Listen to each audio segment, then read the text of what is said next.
Good morning, YouTubers. Sorry, I've been off of YouTube for a while, and kind of busy around the shop. Wasn't driving much lately, but there's a couple people actually ask me because Nebraska has a really weird bridge law, and what I mean that the gross weight and the spacing on a truck, and I'm talking about this thing. Why?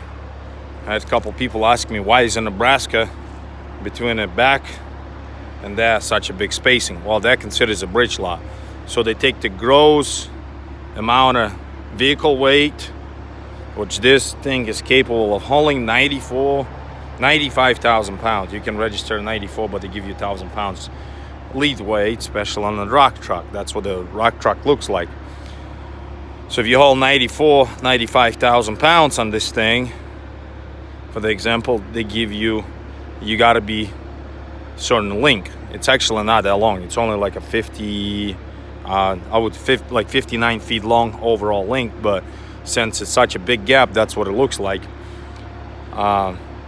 Is it weird to drive this thing? No, not really. This pop actually follows the truck really, really good. So you can go 12, 12, 34, 12, 12, and 12. So it's 34 plus 12. I'm having the math problem. 46,000 pounds here, 46, and another 12. So it should come out like 95,000 pounds, plus minus. So this thing is a 2001 Freightliner FLD. It has a 60 series Detroit in it. This truck, basically my dad gave it to me to use it. I don't know, but he gave it to me, so I haul a little bit of dirt with it in the rock. It's actually a pretty good truck. The story in this truck is he had a driver one time, and I'm not gonna criticize the guy, but he was driving and something happened. It literally spun a bearing. Don't quote me on that, but I believe it was a cylinder number 4 connecting rod.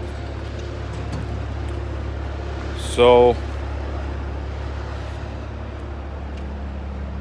I ended up overhauling the whole thing, but a little bit different way. I basically stripped everything off a block. It was bare block with the head bolted to it. The pistons were there and everything. I took the timing cover off, the back bell housing, flipped the engine upside down, and I ended up putting a new crank in it, and I replaced the one connecting rod, put it obviously a new set of bearings and stuff like that. So I didn't do nothing with the liners, like the pistons, the head, or anything like that, because it was perfectly fine. The only one thing I did on the head, I replaced all the guides and all new O-rings on the injectors. Some people are gonna say, how did you replace the connecting rod on the being engine upside down? On this D-deck, I believe, well, all the stickers already, as you can see, were out, but I believe by looking at ECM, which is ticker ECM on the 60 series, the connecting rod, actually, if this is the wrist pin, let me put my phone down. If this is wrist pin, it goes through the pistons like this, and the wrist pin go to the actually connecting rod. It's not a full round. It doesn't hold on to it. It's actually just like a half round, and the bolts come from underneath it, just bolted. So when you have an engine upside down, you can get in and take 2 bolts off and take the connecting rod from the bottom, replace it. I thought it was kind of pretty good design, but this is not a very high horsepower engine. They only like 15.5 on a torque or 14.5, and I believe it's like 470 horsepower engine. So,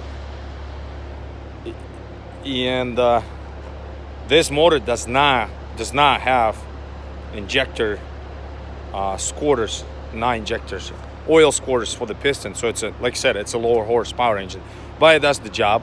It's kind of older, and put the hood on it and fixed up the pump a little bit. The frames carried really rusty, but it's double frame. They used to be, back in the day, actually was a semi, and then when my dad bought it, he actually converted to the truck and pop. So No airbags, leaf suspension, old spokes, 5-spoke hubs on it. So, but I hold some rock with it. It works. And step deck sitting right there. It's gonna go for sale on auction. The batteries died today on the truck, and kind of want to wash the truck out because we got a grain elevator over here, and you know the corn flake is all over the place, so it covers the truck, turns white as you can see on the top. So, but this is the why you have a truck, and then they call a pop, and you have such a big spread spacing between of them. It's for the bridge lock. So this setup is actually basically good for like Kansas, Nebraska, and Iowa, and I believe so in South Dakota. Some other states recognize that, but if you would go to Illinois with this, they would not recognize it because it's too damn long.